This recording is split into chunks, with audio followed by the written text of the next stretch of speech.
in the African affairs. And on the continent this evening, we have U.S. President Barack Obama urging Kenya to hold visible trials to tackle corruption, which he said could be the biggest impediment to further growth.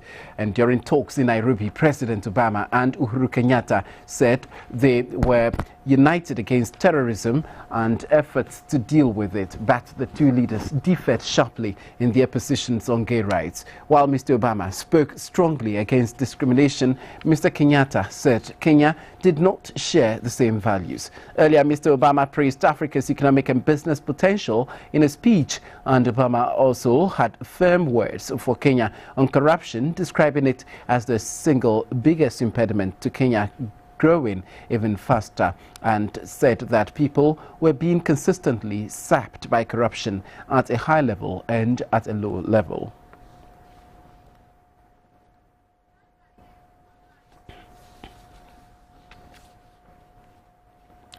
On the line now is a research fellow at the Legon Center for International Affairs and Diplomacy, Dr. Ken Ahosu, to brief us more on some of the issues that have come up from Obama's visit to Kenya. Hello, Doc. Good evening.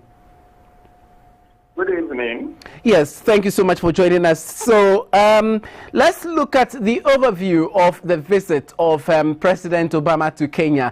Would you say it's just a symbolic visit, or it has real underpinnings of relevance to the people? President Obama's visit to Kenya is of double importance. One is that it's personal, in the sense that his father is no more, his mother is no more. And though he has a family, the only family that he has living is the half sister and the step grandmother. And you could see that as he descended on the tarmac. But on a more serious note, the president, in one way or the other, is preparing for life after his presidency. After so much stress, running the most important office perhaps in the world, he wants to retire to a very private life, and he identifies with Kenya. But in the case of Kenya, three areas are very important. One is that ties with American foreign policy, that he must promote democracy, he must promote human rights. And here, he had a problem when Kenya was at war with itself, with its electoral violence. And for that matter, when he was inaugurated as president, he could not visit Kenya immediately. But as of now, the dust is somehow settled. The president has somehow been freed of his indictment before the ICC. But all the same, he talked to them and said he praised the president for his fight stance against corruption and called for greater transparency and a stance against corruption, that he should make the rule of law obtain in Kenya. Again, he talked about very important things like investment in Kenya, and talk about infrastructural development, talk about empowering Africans through the startup program, whereby youths are encouraged as to become entrepreneurs and that type of thing. So from this perspective, he has talked also of energy, clean energy, and as much as $1 billion from American public and private funds have been estimated to improve upon Kenya's economy. But what has not been said on the quiet, apart from talking about terrorism, and it will come to many people as a surprise that Kenyan and American embassy in Kenya is the second most important in the world, apart from Russian and American embassy in Russia. The American embassy in Kenya is used to control Al-Shabaab and all the same control the whole of Middle East, as Liberia used to be in the past. So it's very much important. And for this reason, Obama identifies that Kenya's fight against terrorism in the form of Al-Shabaab is the same as what America is fighting all over the world. So they've promised a lot of training, improving intelligence, and on the dark side of that, he has criticized the Kenyan government of not engaging the Muslim community in Kenya and carrying out what we call collective punishment, in the sense that whole communities have been punished for the crimes of Al-Shabaab and that sort of thing. But as I said earlier on, Hello? Well, looks like we've lost Dr. Kon Eken Ahosu on the line there. We will try and then reconnect our lines and then get back to the doctor to continue his analysis of Obama's visit to Kenya. We will also be speaking to Iribad Ibrahim, an international news analyst, and he would also be sharing his perspectives on the issue. But right here in the studio, we have Patrick Stevenson, a news analyst and policy analyst as well, and he's here to also share his thoughts on the visit of Barack Obama. Patrick, thank you so much for joining me.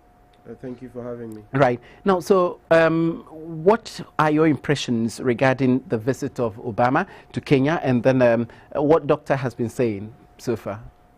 Well, I mean, the visit by Obama is a historic one. It's a historic one for two fundamental reasons. Okay. Yeah, Obama talked about democracy, talked about the rule of law, which is the mainstream of American foreign policy. What he was not able to talk about is the promotion of gay rights, because this comes directly against American and the Kenyan culture, and for that matter, the African culture. And as I said, this is an opportunity for Obama to prepare for life after what his presidency. His father is no more, his mother is no more, his grandmother that raised him up is no more. He only has a half sister and a step mother. So for this reason, we visit for one reason, is for a personal reason. But as I was saying, I don't know if this was recorded, is that it's of immense benefit to the Kenyan economy because it was handling the World Investment Forum. And as much as $1 billion has been promised from private and public funds as to what help the Kenyan economy through what it is startup economy, whereby young Africans are being encouraged to become entrepreneurs. But as I was saying, we also talk about Al-Shabaab. While as much as possible is identifying with the Kenyan people that the tragedies that they suffered in the university bombing, as well as the West Coast office in America has equally suffered from that. It satisfies the government in the sense that they are carrying out what we call a collective punishment, whereby whole communities, the Muslim community, has been targeted as if all of them were terrorists. So Obama has encouraged them to engage with the Muslim community and dialogue with them and collaborate with them and isolate those who are truly terrorists. But on the other side, what has not been talked about is the oil find in Kenya. Kenya is one of the new countries that is emerging in Africa as having a large deposit of fuel fossils, or what we call petroleum. And the presence of China in Kenya is worrying to the Americans. So this particular visit, a lot of agreements have been signed, which has not been announced in public, as for to encourage or to promote American industry in the oil exploration in Kenya. Again, Kenya is regarded as the second most important American embassy in Kenya. Is regarded as the most important American embassy in the world. This will come as a surprise to many people. The first one is American embassy in Russia. Why is Kenya this important? Because it's at the center of the fight of counter-terrorism in Africa, and at the same time it is used because of its facility in managing the relations between America and the Middle East. For this reason, the visit is very important. So in sum, it is for personal reasons, Obama preparing for life after his presidency, at the same time championing the interests of America as well as those of young Kenya. Okay. All right. Thank you so much, Doctor. Dr. Ken Ahosu is a research fellow at the Legon Center for International Affairs and Diplomacy, and he's been sharing his opinions and assessment on the visit of Barack Obama to Kenya. We will also be in touch with Iribad Ibrahim, an international news analyst, to also have perspectives on the issue. And so I have with me Patrick Stevenson in the studio. He would also be looking at the issue with us and see some of the new dimensions of Obama's visit to Kenya. So, Patrick, what are your assessments of Obama's visit to Kenya? What would be your thoughts on the visit? Is it just symbolic? Oh, symbolic, yes, and it's symbolic for one reason. That, I mean, if you look at his historical background as an individual, I mean, he has heritage from Kenya. Even right before he contested elections in 2008, I think some of these issues came to the fore. Being the first, if you can say African American, the historical antecedents appear to dictate that. Then, well, of course, he was going to be championing the interest of people, quote unquote, who were black. Okay, and so there's always been that kind of connection, and people expect that at least Obama would do a lot for Africa. Indeed, he has done a lot. And so if you put that in context, and he's visited a lot of countries. I mean, he's been to Ghana, he's been to a couple of other places, a couple of other countries as well on the continent. And so if you put that in context, then it is symbolic. But will anything change after the visit of Obama as far as Africa's development, social, political, cultural issues are concerned? Will that necessarily change? It couldn't be. I mean, these things are not things that will change by wielding a magic wand of some sort. If you paid attention to the submission that was being made by Dr. Ahosu and indeed other people that have taken due cognizance of his visit, I mean, he came purposely for a couple of reasons. First of all, Obama is somebody who believes in rights, human rights, and so that has equally been pushed. You have the American foreign policy on things like security, for example, that has further been strengthened. And so these two, for me, are key. But underlying these two, if you really want to deal with issues of human rights, and want to solve issues of security, the economic development for me is at the center. I mean, not because I am naturally inclined to thinking about those kinds of things, but I believe that Africa is at a point where we either make it or we don't. And so every activity or any kind of engagements that we have with anybody that is coming from the outside world, some way, somehow should filter into that. And I'm excited about some deals that have been mentioned. When the U.S. held an economic summit back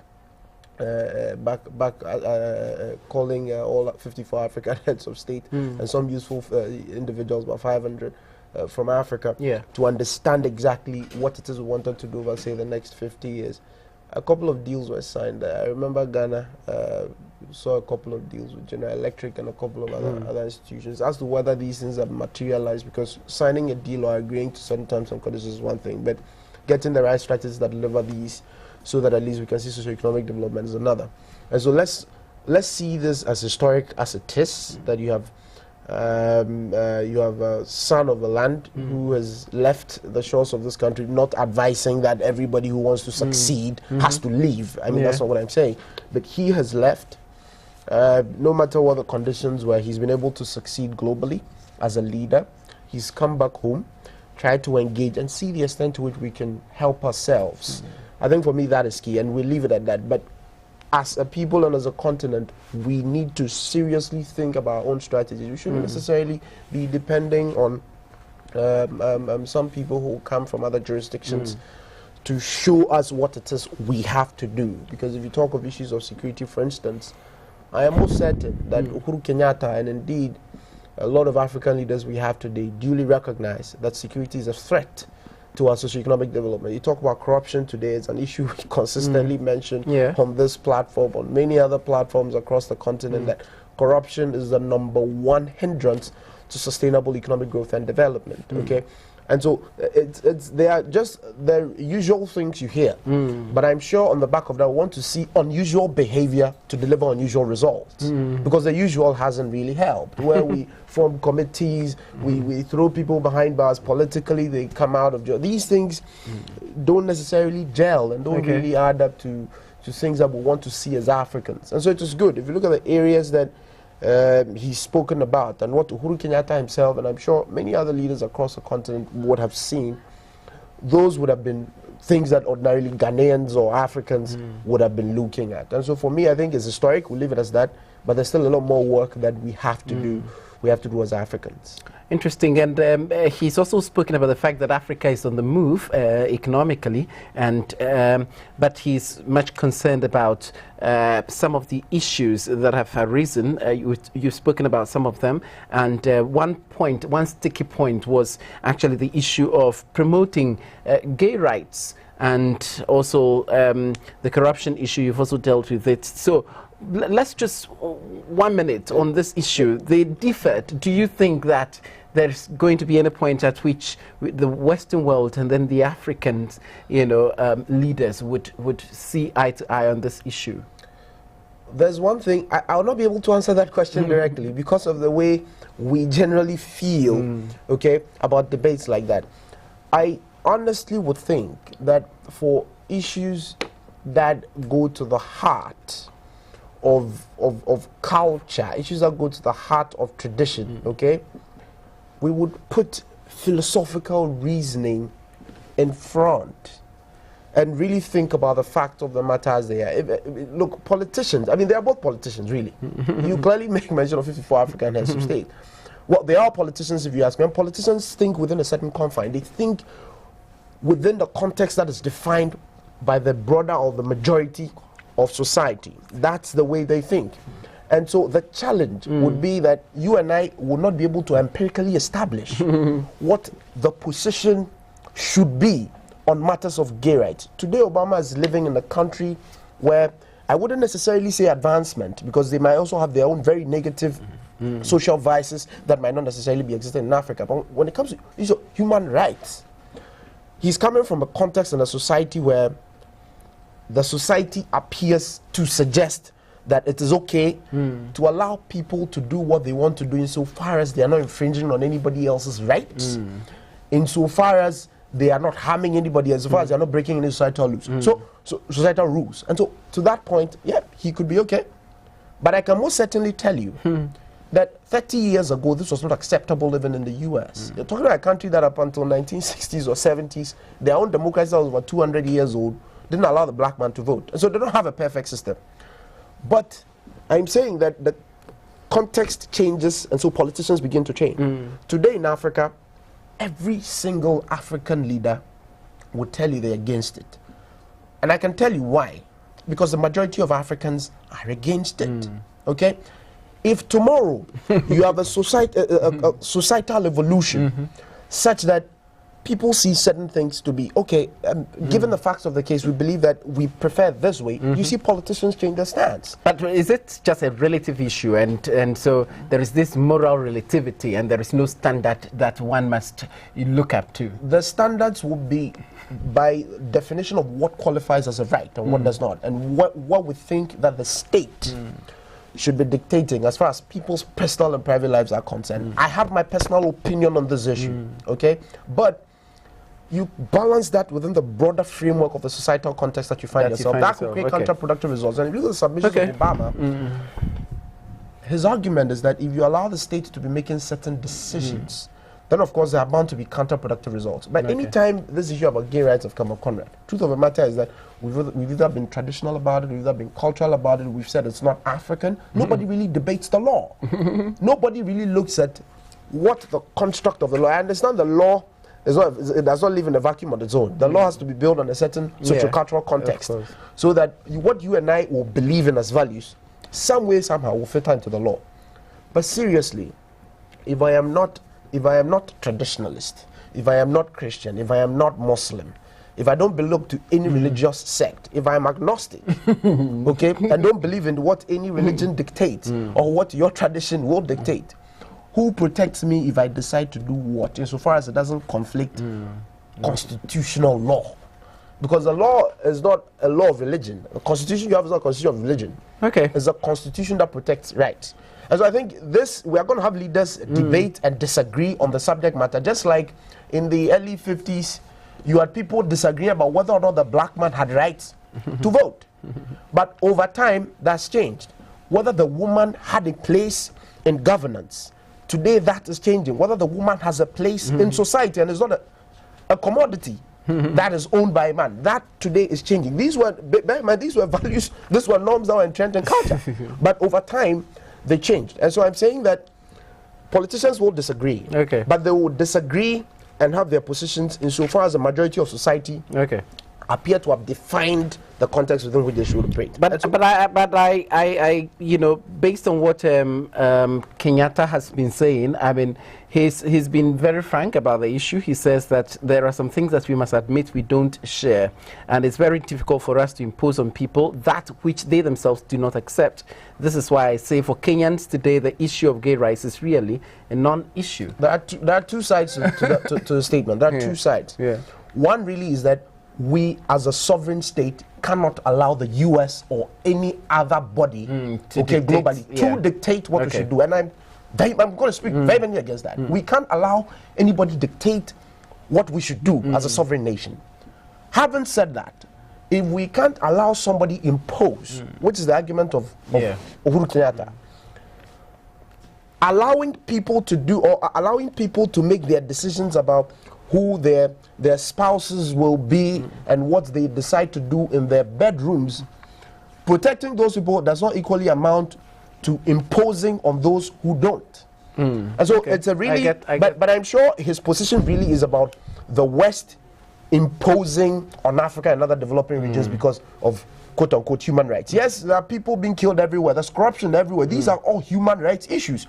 If I am deprived economically, and today the West cannot be certain on how they deal with refugees that are crossing from Eritrea and Ethiopia, they can't come to a conclusion. On what grounds are they the moral source for determining values like this? I am very because these are equally human rights issues. And as we speak today, the entire European Union is not sure how they will deal with people whose civil strife and political strife are driven out of Africa. You just cannot be the moral source for determining such value judgments. Leave the countries to make their own decisions. Interesting, thank you for that. And then so let's move to the other issue on the table, which is about Burundi. And so within a week as well, we saw another interesting development in Burundi, and that was much expected. So Burundi's main opposition leader, Agathon Rwasa, has denounced the third consecutive term win by President Pierre Nkurunziza and demanded fresh elections. And so Rwasa, who won by 18.99% of the vote, despite saying he was unable to properly campaign, said he would not oppose the formation of a unity government if its primary mission is to prepare free and democratic elections. And Nkurunziza's candidacy was condemned as unconstitutional by the opposition and provoked months of protests and an attempted coup in mid-May. And his victory, taking 69.41% of the vote in Tuesday's polls and handing him an immediate first-round victory, could trigger donor sanctions against the already impoverished nation.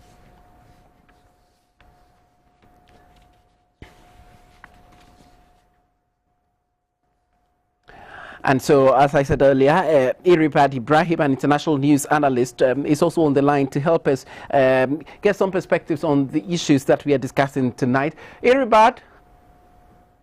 Hello, Iribad. Yes. Stupendous. I hope you're fine too. Fine, thank you. And so let's start with Burundi, because I just spoke about Burundi. Let's look at Burundi first before we go to the Obama's visit. Give us a perspective on Burundi. I think people who are oblivious to the dynamics and intricacies of the politics in Burundi have put the head of Nkurunziza on the chopping block. We need to understand the raison d'etre of this political impasse. For 12 years, Burundi was ravaged by a civil war. So in the year 2000, an accord was reached in Arusha, and that was what culminated in the preliminary and tentative constitution of the country in 2005. And according to the constitution, every incumbent president has the prerogative to run on 2 occasions. You are voted by public vote, then you become president for a term of 5 years, then you repeat that, then you hand over power. But most people have failed to understand that Nkurunziza could be a hero in this imbroglio rather than a villain. Because in 2005, he was appointed president by parliament and not by popular suffrage or franchise. So the first term he did was not counted. It was eligible to be counted according to the terms of the constitution. So the first time he was elected through popular vote, when the electorate queued at various polling centers to vote him as president, was in 2010. So what is this calm and, reticence the international community is so viciously expressing about his intention to go technically for the 3rd term, but constitutionally for the 2nd term. And so I think he should have played his card much better. He's been, isolated by the international community. The EU has already come out clearly to indicate that it can't continue its financial assistance to Burundi. It is an impoverished country, a landlocked country, that is in quite a volatile region. Rwanda is just close by, and contiguous to it is DR Congo, that has expressed some of the most savage skirmishes in the modern history of Africa. So the situation is razor-thin, and the situation can easily exacerbate rather than abate into a full-blown civil war. It's quite unfortunate, but the international community shouldn't have taken a stance too early in their own path. But do you think a country whose own people do not want somebody like him to run for what you have just described as constitutionally 2 terms, added to another 3rd term that he was elected by parliament? His own people don't want him, so why do we put the blame on the international community? Since the time of Adam, laws have been made to serve humanity and not the other way around. In Rwanda, Paul Kagame has played a very instrumental role. In Rwanda, you are entitled to a 7-year term. He already did it 7 years. He's just about to finish his second 7 years. He's done 14 years in power. And both the Tutsis and Hutus in Rwanda are saying there needs to be an amendment of the constitution so that the savvy leadership that has been exuded by this patriotic leader.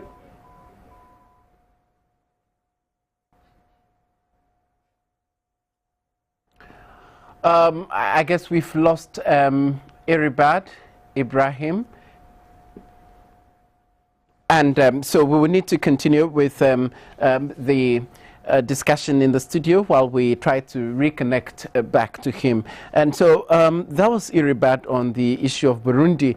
Do you side with him? Well, Burundi is quite a very interesting case. And it's interesting because... He's back on the line, yeah. Yeah. Iribad, we have you back on the line. You can continue. Yes, so I believe so well that the example that has been shown by Rwanda is quite crystal clear. Just as Nkurunziza was, and many people wanted him to do more than 9 years, but even with all the development, Akosombo and all the, mammoth development he brought to Ghana, he still had internal, dissidents and opposition to him. So the international community cannot accentuate the grievances of just a section of the community of Burundi and paint everything in with the same brush, indicating that everybody is there. It's just like Occupy Ghana going on demonstration, or the opposition parties in Ghana organizing a demonstration. And you think everybody in Ghana is against the current president. That is not the way to go. Okay. Arbiter, a true arbiter. As an international community player, you don't take sides. The Americans were also instrumental in the Arusha Accord. And therefore, the terms should have remained quite clear. Actually, the country is on the precipice of a full-blown civil war. Interesting. So let's move away from Burundi now and focus on Obama's visit to Kenya. So what are your impressions about the visit generally? I think these are quite ambivalent. In one breath, some are saying this is a belated show of compassion and enthusiasm and empathy to his roots in Kenya Therefore, what he's doing is just like the stable door after the horse has bolted. But when you look at the history of all the 44 American presidents that were sitting, Obama has visited Sub-Saharan Africa more than any other American president in history. This is the fourth time he is coming to Sub-Saharan Africa, so we should spare him some slack. Even though I think the honor he did in Ghana during the days of his administration could have gone to his motherland, his roots in Kenya. I think it's not too belated. He was quite instrumental in the fight against Ebola in the sub-region. Obama has been very, very instrumental as well in establishing trade and bilateral relations in the U.S. and most African countries, even though it has lost the bid to China. So Obama has been very, very instrumental in terms of safeguarding the security of the continent. The U.S. is helping against Al-Shabaab in Kenya, is helping against Al-Shabaab in Somalia, is helping with the fight against Boko. But the real nemesis of Africa is corruption. That is why I think Muhammadu Buhari of Nigeria is cozying up to the Americans. This is a perfect example to free the continent from corruption. So we need to see that top former officials get, tried and prosecuted, so that will serve as a deterrent to any incumbent or future government official in Africa, whether in Kenya or any other country. That if you meddle with the smooth flow and the ebb and flow of the development of every country, you'll live to pay for it one day. Interesting. And so you think that the diplomatic ties between the two countries have been strengthened by this visit? I think so. It's not easy for an American president to pack his baggage and come to any country. Look at the number of times he's traveled to Europe. The Europeans are so resented that he hasn't put Europe as a priority list, on his priority list as president. He's attended G7, G20 meetings in Europe. But for him to advertently travel from Washington to a European country, I think we've seen fewer such visits than we have seen in Africa. And look at other countries within the Asian subcontinent. He's been to India, but he hasn't been to many other countries. So therefore, I think it's a feather in the cap of the already consolidated bilateral ties between African countries and the States. And the people of Koge, where Obama's grandfather came from, are excited about this. And as a continent, we see that Africa will produce many more Obamas. Obamas that will have respect for our cultures and not force down our throat the idea of homosexuality. Well, but let me take you on that quickly before we wrap up. So there were disagreements on that particular issue between the two presidents. What's your thoughts on how this can be reconciled? Americans are quite cunning, and we would say this the normal day. Americans have permanent interests, and they don't have.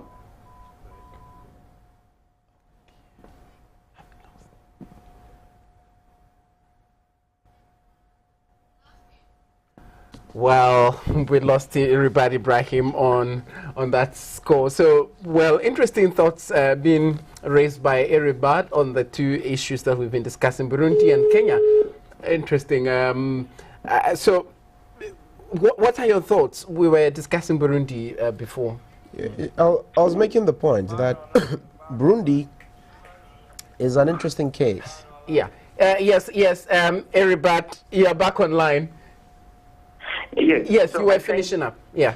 Obama has caused a tectonic or seismic shift in the way the world views dark-skinned people. Obama becoming America's first president since its independence in 1766 has shown that the world should judge people not by the color of their skin, but by the content of their character and competence. So therefore, you should forget this last-ditch effort of getting people to accept homosexuality so that the legacy will live for Africans everywhere will be quite intact and something we can all point to with positive signals in future.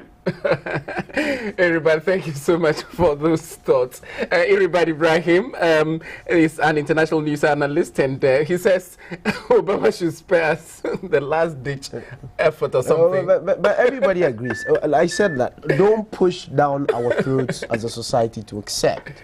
Nobody pushed down our throats to accept the position of women in society. Previously, they weren't. Women were like a chattel that you have to carry around. But there were a lot of conferences and all. No, but we had to come to a conclusion that... There have been a lot of consistent efforts here and there. Oh, well, there have been, but you didn't shove it down our throats that give women their place in society. As a people, we had to realize that they can't be considered as good. And so, for me, I don't think the global community should impose, but we should, as part of our social evolution, get there. Okay. Now on Burundi, yeah.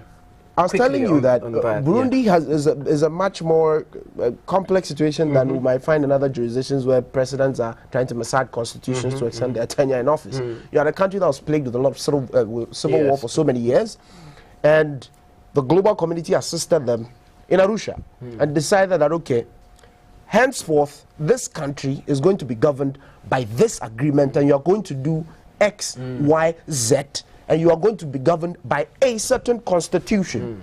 So your constitution that you have constructed for yourself for governance takes a spirit some way, somehow, from the Arusha Accord. And in Arusha, you decided that no president was going to have more than 2 terms. Everybody agreed to that, so you developed a constitution on the back of that. But you have a case where the president is elected, and first election came from parliament. And so today, the argument that others are advancing, like what we heard from Iriban, I mean, the logic sounds right. Who are parliamentarians? That is my question. How do parliamentarians get elected? Unless, of course, our argument is that parliamentarians are by construct some people who pursue their own interest. If that is the argument, then I rest my case. But insofar as it is you and I who elect them to represent us, and they take budgetary decisions that are binding on us, when they elect somebody, by extension, it is we, the people of the country, who would have elected them. Technically, I understand the principles of universal suffrage, but it is universal suffrage that gets parliamentarians elected who are supposed to act in our interest. And so if that logic is anything to go by, then his first term, constitutionally, if you take the law, he would have been elected by universal suffrage just once. And so we want to extend this term. But so long as parliamentarians elected you, and the parliamentarians were not appointed by you, but were elected as well by the same people, then I am afraid. And that is why you have a lot of inertia being created. Today we have interesting debates about Paul Kagame, for instance, who people are saying that he's done an excellent job, and so they want to extend this term. I want to compare Kagame to Nelson Madiba Mandela. Okay? He brought the people of South Africa something they could never have gotten. But he didn't perpetrate himself in office. I am sure South Africans in 1999 would have loved Nelson Madiba Mandela to have stayed in office. It would have been universal. There was nobody who was going to oppose that. And the ANC today in South Africa rides on the back of that success. But Madiba Mandela, being the leader he was, said, I am done, 1 term, I am out, even though the people called for it. You have countries where presidents have done exceeding well, and I keep hammering this point anywhere I have been, that if you are not careful, in an attempt to perpetrate yourself in office, the goodies you would have provided, you create counterproductive results that write them off. It appears as though African governments, African leaders, African presidents, particularly those that get elected or come into power through military juntas, believe they are the only people who are sane to deliver socio-economic development. Kagame has done exceedingly well. 14 years, he's transformed Rwanda from the genocide plagued country that we know. But seriously, the fact that the people are calling for it, and you know there's opposition, and you know everything could not be good. It could spark fire. Hand over your boots. It is for this singular reason that even Mo Ibrahim was very much concerned about some of these developments, because if you are not careful, the gains you would have made would have been ridden off. In the case of Nkurunziza, look, truth of the matter is that he has people in the village and rural areas who will support him and die for him. Now, the people who are elite and a lot more educated and find themselves in places like Burundi and some of the other city centers are those that are a bit more educated and think that, you know what, we are okay. You've had your tenure of office. Let's have another dispensation come and let's see what they can do. This is a guy who goes to the village to play football with the people in the village. And that's why he won the election. 63.7, 69 thereabout percentage. That's not a joke for a certain president. Okay? But if you box all of it with the fact that, I mean, some opposition leaders who are contesting on certain political parties didn't even show up. Said they had to be, they couldn't trust how fair the elections were going to be, and people stepped away. that should tell you that there's something fundamentally wrong with the kind of democratic dispensation that you are rolling out in Burundi. So the opposition is calling for fresh elections. Do you think the call is in the right direction? They're calling for fresh elections. Are they going to participate this time? Because the strength of democracy is that you don't only have majority, you don't only have the bigger party that's in government dictating to the people, but you have sound opposition that can equally put in the checks and balances. They stood away from the elections. So but this particular one, you know, Agathon Rasa, that's the main opposition leader. He contested and he had 18.99%. 18.99% against 69 is quite wide. Maybe he thinks something else could happen somewhere along the line. But I mean, you can understand where he's coming from and where you wouldn't want to put the country at a point where they would just slip into some kind of unsavory situation as far as political conflicts are concerned. Okay. And so the call for re-election, and not to go, you have a country that is cash-strapped. Even to organize this election, we had to go through a lot. I mean, they had international community providing cash for us to be able to organize this election. I am not covering up, and I am not saying that the results of the election are okay. Okay. My point is that we should not encourage such situations. The Arusha agreement against what is happening in Burundi and Nkurunziza and all of that, that might be a bit off. If you look at the regular cases that we see where a government is in office, the constitution says 2 terms, like what you are seeing in Rwanda today, and what you would have seen in other jurisdictions like Guinea and some other conflict-prone areas. And so for me, the international community as well, cutting off support might not necessarily work. I'm somebody who's against aid to Africa for socioeconomic development purposes. If you are giving humanitarian aid, that's fine. But when you have countries that find themselves at the level where Burundi is, and we're cutting things like health aid off, I mean, it's not Nkurunziza that's going to suffer. It's not his political party that's going to suffer. It's the ordinary Burundian, okay? And that is what creates the problem. I mean, we cut Zimbabwe off, didn't we? Which people suffered in Zimbabwe? I'm not sure Mugabe or his ruling ZANU-PF suffered the hardship. No, it is the ordinary Zimbabwean who's treading on the streets. And I think we need to balance that and see the human face of development and foreign policy for some of these countries. Otherwise, we're always going to struggle as Africans. Interesting thoughts coming from Patrick Stevenson. And earlier we had Dr. Ken Ahosi, Research Fellow from Legon Center for International Affairs and Diplomacy, and Eribad Ibrahim, an international news analyst, sharing their thoughts on the issues that we discussed today.